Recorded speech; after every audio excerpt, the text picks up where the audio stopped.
Ça va chacun? Ouais. Hello. Ça va, vous êtes avec moi? Alors ce matin, Jatniel m'a gentiment demandé de vous partager un sujet qui est un peu la base finalement de notre foi et de tout ce qu'on croit. Et c'est pourquoi ce matin, c'est vraiment un sujet très sérieux. C'est un sujet très sérieux et on va prier. À la fin, je ferai un appel, donc je vous demande d'être attentifs. Donc s'il y en a un seul qui n'a pas envie forcément d'écouter, genre les filles là-bas au fond, n'hésitez pas à sortir maintenant. Vraiment, je vous encourage. Si vous n'avez pas envie d'être là maintenant, je vous invite à retourner dans la salle. S'il y en a un qui se dit ce matin, j'ai pas envie d'écouter, j'ai envie de prendre mon téléphone, j'ai envie de discuter avec ma copine, alors je vous propose de sortir maintenant. Sinon, je vous demande vraiment d'écouter pour la demi-heure qui va suivre. Voilà ce que Dieu veut nous dire ce matin. Et s'il n'y a personne, est-ce que quelqu'un veut y aller ou pas? C'est bon? Alors on commence. Je vais simplement commencer par la prière.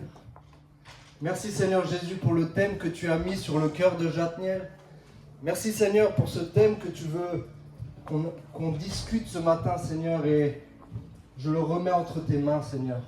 Saint-Esprit, viens parler au cœur de chacun des jeunes. Viens parler au cœur de ceux qui ne te connaissent pas encore. Et que ce matin Seigneur, ta parole puisse pénétrer les cœurs. Nous te prions dans le nom de Jésus. Amen. Alors tout simplement, ce que je vais vous partager ce matin, c'est écrit derrière moi, c'est Jésus, le plus beau des... Non, là par contre, là, il faut que vous soyez participatifs. Jésus, le plus beau des... cadeaux. Voilà, Jésus est le plus beau des cadeaux. Et on est dans une société où on aime les cadeaux. Surtout dans cette période actuelle, on nous pousse à la consommation. On nous pousse à acheter des cadeaux. On nous pousse à... On nous dit, il y a plus de bonheur à donner qu'à recevoir. Et alors on achète, on dépense, on aime ça. Et encore hier soir, j'ai dû acheter mes cadeaux de Noël. J'avoue que ma carte bleue, elle a pleuré. Mais j'ai déjà les cadeaux pour mes filles. J'ai déjà le cadeau pour ma femme. Elle écoute pas, c'est pas grave, elle écoute pas. Vous êtes là, écoutez-moi. C'est pas grave mon cœur, c'est pas grave. Mais en tout cas, j'ai payé cher. J'ai payé cher, mais ce matin, on va parler d'un cadeau qui a payé le prix encore plus cher que moi. Et justement, on est dans une société qui nous pousse au cadeau, qui nous pousse à la consommation. Mais par contre, on est aussi dans une société qui veut plus de Jésus. On est dans une société où justement, dans cette période de Noël, on voit que Jésus est effacé de tous les endroits. Que ce soit les crèches. Aujourd'hui, on se bat pour qu'il n'y ait plus de crèches. On se bat pour que Jésus soit effacé de tout ce qu'on fait. Cette période de Noël, c'est quand même... Alors, c'est pas une fête biblique, mais c'est quand même une période où on peut se rappeler de la naissance de Jésus. On a quand même des racines judéo-chrétiennes. Et pourtant, notre nouvelle société, dit laïque, veut effacer Jésus. Elle n'en veut plus. On l'enlève de partout. Mais ce matin, moi, je veux vous parler du meilleur des cadeaux. Et c'est Jésus. Jésus, c'est le meilleur des cadeaux pour vous. C'est le meilleur des cadeaux. Mais ce matin, je vais vous dire pourquoi c'est le meilleur des cadeaux. Pourquoi pour chacun d'entre vous, Jésus est le meilleur des cadeaux. Et ma raison numéro 1, c'est que Jésus est mort sur la croix. Jésus, il est mort sur la croix pour toi. C'est ça le prix qu'il a payé. Moi, on parlait du prix que j'ai payé pour le cadeau de ma femme. Mais Jésus, il est mort sur la croix pour toi. Et on va voir en détail ce que ça veut dire le prix de ce cadeau. On va voir en détail ce que ça veut dire. Hébreux 9, verset 28.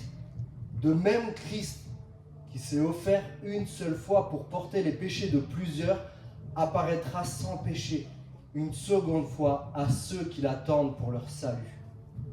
Jésus est mort une seule fois. Et il viendra une seconde fois pour qui? Pour ceux qui l'attendent. Si toi, tu acceptes le cadeau que Jésus te fait, alors il reviendra pour toi. Alors il reviendra pour toi. Mais qu'est-ce que Jésus a vécu sur la croix? Pourquoi ce cadeau qu'il a fait là, sur cette croix, a été un cadeau cher? Tout simplement, il n'y a eu pas les crachats. Alors que Jésus marchait vers le chemin de la croix, il y avait là toute une foule sur ce chemin. Et toute cette foule lui crachait au visage. Que ce soit des enfants, des femmes, des adultes, des hommes, peu importe. Ils étaient là et ils crachaient au visage de Jésus. Et Jésus marchait, mais il pensait à toi. Il pensait au prix qu'il devait payer pour être ce cadeau pour toi. Il y a aussi eu ces insultes, ces mêmes personnes qui venaient insulter Jésus, qui venaient lui dire des mots tellement méchants, alors que pourtant c'était ces mêmes personnes qui venaient lui rendre gloire quand il faisait des miracles. C'est ces mêmes personnes qui l'acclamaient quand il faisait des miracles. Là, ils étaient là, sur ce chemin de la croix. Mais Jésus marchait et il entendait toutes ces insultes contre lui. Il entendait tout ce qui était dit contre lui. Et pourtant, il pensait à chacun de nous. Il marchait pour aller mourir sur cette croix pour toutes ces personnes qui venaient l'insulter. Il marchait, chaque pas, chaque insulte, c'était quand même pour ces personnes qu'il était là. C'était pour toi, c'était pour chacun d'entre nous. Il a fait tout ça pour chacun d'entre nous. Il y a eu ces moments où les Romains sont venus et ont tressé une épine, qui sont venus lui planter littéralement dans le crâne. Chaque épine est venue se planter dans son crâne. Et pourtant, Jésus a continué. Et pourtant, il est quand même allé jusqu'au bout. Il aurait pu s'arrêter à ce moment-là. Mais Jésus a continué parce qu'il devait payer le prix du cadeau le plus cher du monde. Il devait payer le prix. Et c'est pour ça qu'il est le cadeau le plus cher du monde. Jésus a reçu 40 coups moins 1 de fouet. 40 coups de fouet moins 1. Vous savez pourquoi 40 moins 1? Personne ne sait. Parce qu'on disait qu'au 40e coup, la personne allait mourir. Donc on enlevait un coup. Ça ne veut pas dire grand-chose, mais ça veut dire qu'il a souffert de ces coups. Les crochets sur ce fouet sont venus arracher des lambeaux de peau. Et ce que je vous raconte là, ce n'est pas une fable. C'est une personne qui était en chair et en os. Comme vous me voyez là, Jésus est réel. Il était sur cette terre en chair et en os.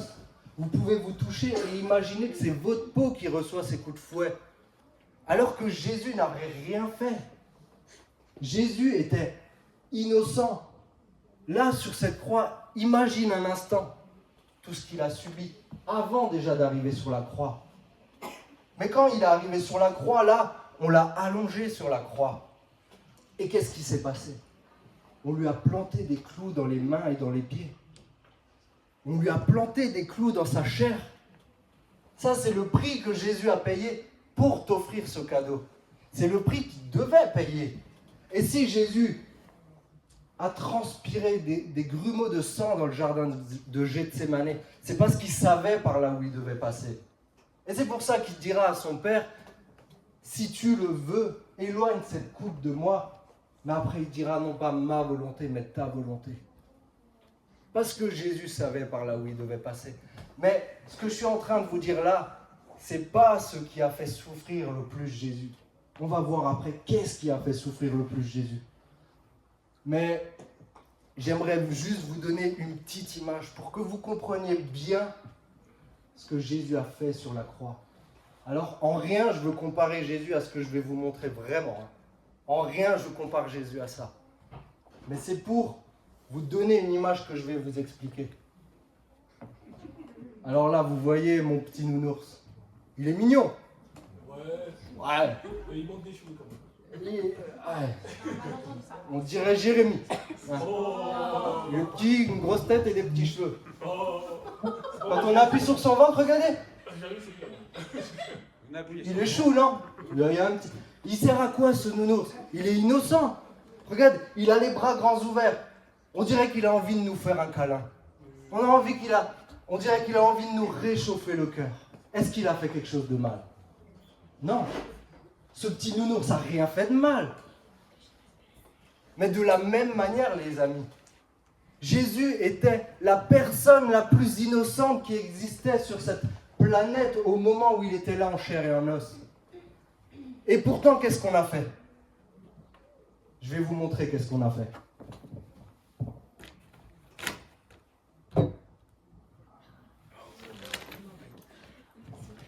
Ah, ça se fait pas. Aussi innocent qu'il était, je ne compare pas à Jésus.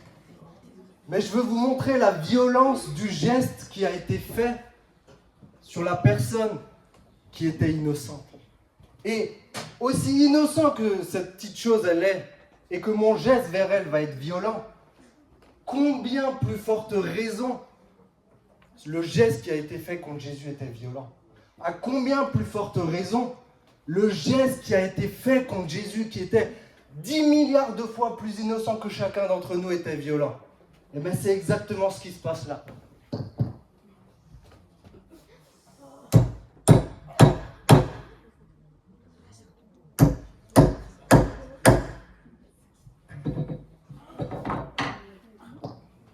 On est d'accord, c'est violent. L'image est violente. Ce nounours n'a rien fait. Il est innocent. Pourquoi est-ce qu'on lui fait ça? Pourquoi est-ce qu'on va jusqu'à une image aussi dure? Mais les amis, il faut qu'on réalise qu'est-ce que Jésus a fait pour nous. Jésus, sans péché. Jésus, sans péché. On l'a fait souffrir sur du bois. Il est passé par toutes les souffrances, alors qu'il n'avait rien fait. Alors qu'il était l'homme le plus innocent, le plus pur qui existait sur cette terre. Et là, c'est vraiment juste ce que je veux vous montrer. C'est la violence du geste qui a été fait envers l'homme le plus pur. Mais Jésus, on ne l'a pas tué. Ça, c'est important. Il faut que vous compreniez ça. Jésus est mort sur la croix. Mais à côté de lui, il y avait d'autres. Il y en avait deux autres qui ont subi les mêmes choses. Qui ont été cloués, qui ont été frappés, crachés, on les a insultés. Et accrochés sur la croix, ils étaient encore capables de parler. Donc les souffrances étaient quand même supportables. Mais Jésus en a vécu une au-dessus. Une au-dessus de ce que les brigands ont vécu. Jésus a donné sa vie. C'est pour ça que dans Luc 23, verset 46, il a dit quoi? Dans Luc 23, verset 46, Jésus a dit « Je remets mon âme entre tes mains ». Et à ce moment-là, il a expiré. C'est lui qui a décidé de donner sa vie. Il n'est pas mort de la crucifixion. Il l'a donné pour chacun d'entre nous. Mais il est passé par les souffrances. Il est quand même passé par les souffrances. Et Jésus a accepté de donner sa vie. C'est pour ça qu'on ne lui a pas brisé les genoux. Les deux autres brigands, on leur a brisé les genoux. Pourquoi? Pour qu'ils étouffent de la crucifixion et qu'ils meurent plus vite. Et alors, il les décrochait pour la fête de Pâques. Parce qu'il ne voulait pas qu'il y ait de crucifix à ce moment-là. Mais Jésus, lui, a donné sa vie pour toi. Personne n'a tué Jésus. C'est lui qui a donné sa vie. Il s'est dépouillé de sa royauté. Est-ce que vous saisissez ce que ça veut dire, se dépouiller de sa royauté? Ça, c'est le prix qu'il a payé. Imaginez un super-héros. Allez, au hasard, on prend Superman. Superman, il sait faire quoi? Il sait voler. Imaginez que vous partez en randonnée. Vous partez, moi j'ai fait Jungles Grand Ballon. J'étais en PLS. Mais imaginez que vous faites cette randonnée avec Superman. Est-ce que Superman peut comprendre ce que vous vivez? Non, parce que lui, il va faire... en 2 secondes, il va arriver en haut.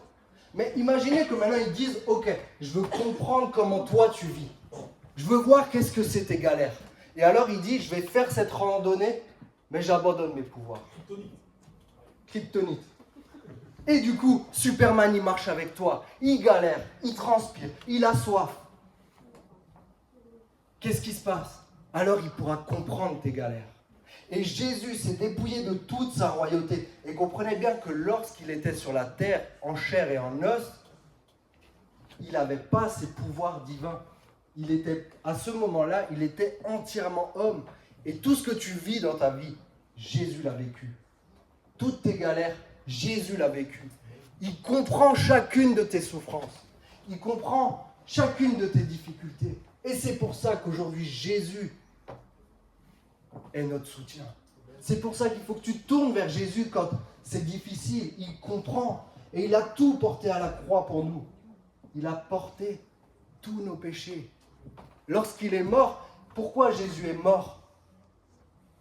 Jésus est mort parce que dans l'Ancien Testament, c'était le sacrifice des animaux qui pardonnait le péché des gens pour une année. Mais ça, c'était que l'image de ce que Jésus allait faire.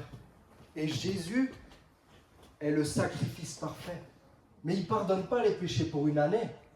Il pardonne les péchés pour l'éternité, dans la mesure où tu acceptes son cadeau. C'est à toi d'accepter le cadeau qu'il te fait. C'est à toi d'accepter tout ce qu'il a vécu. C'est à toi de l'accepter. Et le point qui a le plus fait souffrir Jésus, c'est celui-ci. Alors qu'il est sur la croix, juste avant de dire « Je remets mon âme entre tes mains », Jésus va crier et va dire « Eli, Eli, lama sabachthani » « Seigneur, Seigneur, pourquoi m'as-tu abandonné ?» Vous remarquerez que c'est une des seules fois où Jésus n'appelle pas Dieu Père. Mais là, il l'appelle Seigneur. Pourquoi? Parce qu'à ce moment-là, il a nos péchés sur lui. Et donc, il est séparé de Dieu le Père. Il ne peut plus l'appeler Papa. Il est séparé. Et c'est là la souffrance la plus grande de Jésus. Et celle-ci, aucun de nous ne peut la comprendre. Parce que Jésus était de toute éternité avec Dieu. Jésus était de toute éternité avec Dieu. C'est la première fois qu'il était séparé de Dieu. Et aucun de nous ne peut comprendre cette souffrance. Et c'est pour ça que ce qu'il a vécu était au-delà des deux brigands, était au-delà des souffrances physiques. C'est là où Jésus a le plus souffert lorsqu'il poussera ce cri de détresse. Eli, Eli, lama sabachthani. Et il l'a fait pour toi. Il a accepté de le faire pour toi. Ma raison numéro 2, pourquoi il faut que tu acceptes ce cadeau, c'est qu'il n'y a que 2 choix. Tu n'as que 2 choix. Il n'y a pas 3 choix. S'il y a une seule personne sur cette terre qui te dit qu'il y a d'autres choix, c'est faux. Je te le dis, c'est faux. Tu n'as que 2 choix. Hébreux 9, verset 27. Et comme il est réservé aux hommes de mourir une seule fois, après quoi vient le jugement. On va tous mourir. On va tous un jour quitter cette terre. Mais où est-ce que toi tu iras? C'est ça la question. Et Jésus, par le plus beau des cadeaux qu'il te fait, lui, il te propose, ça sera 1000 fois plus beau que ça, hein, mais il te propose la vie éternelle. Il te propose un endroit merveilleux. Mais si tu ne l'acceptes pas, la Bible nous dit quoi? Que c'est en enfer. Et je veux surtout pas que tu choisisses Dieu par de la peur. Ça ne sert à rien. Il faut choisir Jésus parce que tu veux accepter le cadeau qu'il te fait. Mais pas par de la peur. Mais en même temps, je ne peux pas te mentir. La Bible dit la vie éternelle avec Jésus ou la mort éternelle en enfer. Et ça, c'est les seuls choix que tu as. C'est les seuls choix. Jésus dira, je suis le chemin, la vérité et la vie. Nul ne vient au Père que par moi. Il n'y a que Jésus. Nul, ça veut dire personne. Tu peux passer par personne d'autre que par Jésus pour arriver au Père. Et par Jésus, ça veut dire par ce qu'il a fait sur la croix. Par Jésus, ça veut dire par son sacrifice qu'il a fait. C'est par là que tu pourras accéder au Père. Et c'est le plus beau des cadeaux que Jésus te fait. Les mages ont offert de l'or, de l'encens et de la myrrhe à Jésus lorsqu'il est né. Mais Jésus, il leur a offert sa vie. Et il l'a offert aussi à toi. Vous savez, dans notre société, on a une société qu'on appelle une société de consommation. On a envie de plein de choses. Je suis sûr qu'il y en a au moins un ici, si je vous propose entre donne ta vie ce matin à Jésus, ou alors je t'offre une villa à Miami, avec une petite voiture Camaro, il y a quelqu'un qui prend la villa. Et on a tous, c'est humain, on a envie d'avoir des objets, on a envie d'avoir toute cette consommation, on a envie d'avoir une belle voiture, on a envie d'avoir une grande maison, on a envie de ça. c'est humain. Mais pourtant, rien ne partira avec nous. Et pour ça, j'ai un témoignage. Lorsque, il y a environ 1 an et demi, 2 ans, j'étais devant mon grand-père qui était en train de mourir. On était toute la famille dans la chambre alors qu'il partait. On venait de vivre toute la journée avec lui. C'était un moment, c'était un des plus beaux moments, vraiment. Et au moment où mon grand-père a quitté son corps, donc son âme est partie de son corps, là je me suis déjà rendu compte, en premier lieu, que mon grand-père n'était plus là. Ce que je voyais devant moi, c'était qu'une enveloppe. C'était pas la personne que j'aimais. C'était pas la personne avec qui j'avais de l'interaction. C'était pas la personne qui me serrait dans ses bras. C'était pas la personne avec qui je rigolais. Mon grand-père n'était plus là. Et c'est à ce moment-là que je me suis vraiment rendu compte combien le corps est qu'une enveloppe. Et là, vous voyez peut-être Josué, mais le vrai Josué, c'est celui que vous ne voyez pas. C'est mon âme, c'est ce qui est en moi, c'est celui qui sait ce que je pense, c'est celui qui connaît mes goûts, mes envies. Ça, c'est le vrai Josué. Devant vous, de vos yeux, vous voyez que mon enveloppe. Et lorsque je voyais cette enveloppe de mon grand-père, au moment où il est parti, je me suis retourné. Et je me suis dit, mais c'est incroyable, il a vraiment rien emmené avec lui. Spécialement, je voyais ses chaussons là, devant l'armoire. Et je me suis dit, mais même ses chaussons, il n'a rien pris. Il n'y a que son âme qui est partie. Mais celle-ci continue à vivre. Son âme continue à vivre. Mais où? C'est ça la question. Où est-ce qu'elle continue à vivre? Et mon troisième point, c'est, mais alors, quelle proposition se présente devant toi? Qu'est-ce qui se présente à toi? Quelle proposition choisir? Et pour illustrer ça, je vais vous raconter une petite histoire J'écoutais une prédication d'un évangéliste, Reinhard Bonnke, qui raconte une histoire de Lawrence Hill. C'est un évangéliste anglais. Et alors il racontera, cet évangéliste anglais était là et il avait l'habitude de prêcher à des foules. Il avait l'habitude de prêcher à des foules entières. Et un jour, alors qu'il prêchait dans une salle devant une grande foule, il était en plein dans sa prédication, jusqu'au moment où une femme rentrera dans la salle. Et c'était une femme connue, c'était une femme de mauvaise vie. C'était une femme qui aimait multiplier les conquêtes, mais tout le monde la connaissait. À ce moment-là, Lawrence Hill, il va s'arrêter de prêcher. Il va s'arrêter de prêcher et moi je vais boire. À ce moment-là, Lawrence Hill, il va s'arrêter de prêcher. Parce que de toute façon, plus personne ne l'écoutait. Et cette femme était là, elle arrivait. Alors, il lui dit, mais vous voyez cette femme connue? Venez, je vous propose qu'on mette son âme aux enchères. Alors cette femme s'avança et il dit, ce prédicateur, je vois 3 personnes prêtes à acheter son âme. Je vois 3 personnes prêtes à acheter son âme. La première, c'est le monde. La deuxième, c'est Satan. Et la troisième, c'est Jésus. Alors, Lawrence Hill demanda au monde, le monde, qu'est-ce que tu proposes pour l'âme de cette femme? Qu'est-ce que tu proposes ce matin pour l'âme de cette femme? Alors le monde va lui répondre, je lui propose une belle vie. Je lui propose le luxe, la richesse. Je lui propose d'avoir la paix, le confort matériel. Alors l'évangéliste dira, monde, ça a l'air magnifique ce que tu proposes. Ça a l'air beau ce que tu proposes à cette femme ce matin. Mais dis-moi, qu'est-ce qui va se passer lorsque cette femme va quitter ce monde? Est-ce que tu peux lui donner la vie éternelle? Le monde dira non, ça m'est impossible. Ça m'est impossible car il est écrit que le monde disparaît avec ses plaisirs. Non, monde, c'est bien trop peu pour l'âme de cette femme. C'est bien trop peu pour l'âme de cette femme. Alors arrivera la deuxième personne. Ça, c'était le monde. Ensuite arrivera Satan. Et là, Lawrence Hill dira, Satan, qu'est-ce que tu proposes pour l'âme de cette femme? Qu'est-ce que tu proposes? Je propose qu'elle sera connue. Elle pourra assouvir tous les désirs de son cœur et de sa chair. Je la couvrirai de perles et de colliers d'or. Je lui ouvrirai les portes de la gloire. Elle sera connue, reconnue dans le monde entier. Mais Satan, que se passera-t-il le jour où elle mourra? Alors, Satan dira, je viendrai la chercher et je l'amènerai avec moi. Mais Satan, où est-ce que tu emmèneras l'âme de cette femme?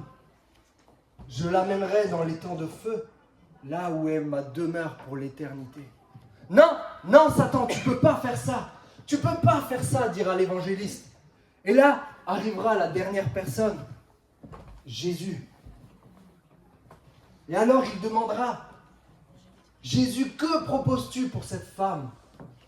Jésus va lui répondre, j'ai versé mon sang pour elle.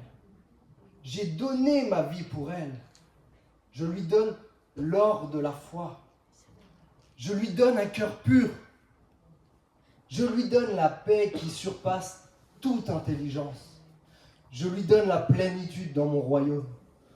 Oh mais Jésus, c'est fantastique ce que tu proposes pour son âme. C'est fantastique ce qu'il propose pour vos âmes ce matin. C'est fantastique, mais Jésus, que se passera-t-il le jour où son âme quittera son corps? Mes anges la chercheront. Je l'attendrai à la porte des perles. Je marcherai avec elle sur les rues pavées d'or de la nouvelle Jérusalem. Je lui ferai découvrir les merveilles du ciel. Elle pourra se réjouir avec cette foule qui aura été lavée et purifiée par mon sang. Jésus, c'est toi qui dois recevoir l'âme de cette femme. C'est toi qui as payé le plus grand des prix. Et c'est lui qui a payé le plus grand des prix pour chacun d'entre nous ce matin. Pour chacune des personnes, il a payé le plus grand des prix. Comme on l'a vu tout le long. Alors à ce moment-là, il se tournera vers la femme et la pointera du doigt. C'était le silence. Et là, il dira, est-ce que ça compte pour votre âme? Madame, est-ce que ça compte ce que Jésus fait pour votre âme? Et là, il y aura un cri. Oui, ça compte. Oui, ça compte pour mon âme. Et à partir de ce moment-là, cette femme donnera sa vie à Jésus. Et elle l'acceptera, elle le suivra. Mais la question c'est, et toi, est-ce que tu veux accepter le cadeau que Jésus te fait? Est-ce que tu veux accepter le cadeau que Jésus te fait? Tu as 3 choix. Est-ce que tu veux le monde comme on l'a vu? Est-ce que tu veux le monde pour ta vie? Est-ce que tu veux assouvir les besoins et les envies de ton cœur? Tu peux, mais n'oublie pas que le monde va disparaître. Tous ces plaisirs vont disparaître avec. Est-ce que tu veux suivre les voies de Satan? Tu as le droit. Mais il faut que tu choisisses. Tu as le droit de suivre ce que Satan veut. Mais il faut que tu choisisses. Mais n'oublie pas le prix à payer. Parce que la Bible nous le dit. C'est le prix à payer. Mais est-ce que tu veux accepter Jésus? Alors, réponds-lui maintenant. Je vous ai dit, je fais un appel. Et je finirai par ce verset, Hébreux 3, verset 15. Pendant qu'il est dit, aujourd'hui, si vous entendez sa voix, n'endurcissez pas vos cœurs comme lors de la révolte. C'est aujourd'hui, n'endurcissez pas vos cœurs. On ne sait pas ce qui se passera demain. Aujourd'hui. C'est Dieu qui vous le dit au travers de sa parole. Aujourd'hui. Alors je vous invite juste à vous lever. Juste vous lever. Chacun, tous, on se lève. On se lève et on ferme les yeux. Et j'ai déjà eu votre âge. Je sais ce que c'est d'avoir votre âge et combien d'appels je ne me suis pas avancé parce que j'étais gêné à votre âge. Alors ce matin, je ne vais pas vous demander de vous avancer. Mais simplement, je vais prier. Et si tu veux accepter le cadeau ultime que Jésus te fait, alors répète juste dans ton cœur cette prière. Répète juste dans ton cœur cette prière. Mais n'oublie pas, Jésus a payé le prix pour toi. Le prix le plus cher. Et si tu fais cette prière dans ton cœur ce matin, je t'encourage, avant la fin, avant de partir tout à la fin, de venir prier avec un adulte simplement. Tu pourras venir tranquillement. Mais maintenant, je vais prier. Et si tu veux accepter Jésus, alors répète dans ton cœur, Seigneur Jésus,